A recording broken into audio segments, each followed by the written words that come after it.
बिस्मिल्लाहिर्रहमानिर्रहीम। अस्सलाम वालेकुम। उम्मीद करते हैं आप सब खैरियत से होंगे। चैनल को सब्सक्राइब करना मत भूलिएगा। आज की इस वीडियो में बताने जा रहे हैं कि मंगोलों के आने के बाद उस्मान बे के ख़िलाफ़ कौन सा ऐसा जाल बिछाया जाएगा जिससे उस्मान बे फंस जाएंगे। उस्मान बे पे कौन सा ऐसा इल्ज़ाम लगाया जा रहा है।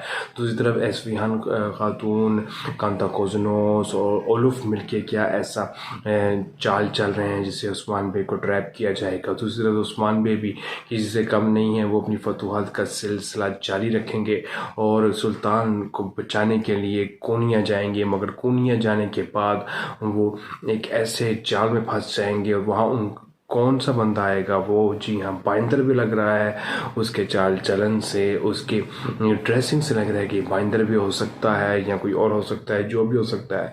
मगर सुल्तान को बचाने के लिए जब वो कोनिया जाएंगे तो वहाँ पे पहले से ही उस्मान बे के खिलाफ एक ऐसा जाल बिछा दिया जाएगा जिससे उस्मान बे को चारों तरफ से फंसा लिया जाएगा। इससे पहले भी सीज़न 3 में ये हो चुका है, मगर इस बार ये ज़्यादा भयानक और ख़तरनाक जाल होगा जिसमें उस्मान बे फंस जाएंगे और हो सकता है सुल्तान के कत्ल का इल्ज़ाम दोबारा उस्मान बे पे लगा दिया जाए। और ये भी देखें और इसमें देखेंगे एपिसोड में कि क्या होने जा रहा है। एक बेहतरीन एपिसोड होने जा रही है, जंग कम होगी, चालें ज़्यादा होंगी और इसमें देखेंगे उस्मान बे कैसे कामयाब होते हैं, इन चालों का कैसे मुकाबला करते हैं और उनकी अपनी चाल क्या होगी और उनकी अपनी चाल की वजह से ये सब चालें कैसे ख़त्म हो जाएंगी। उम्मीद करते हैं आपको आज की हमारी वीडियो पसंद आई होगी। चैनल को सब्सक्राइब करना मत भूलिएगा।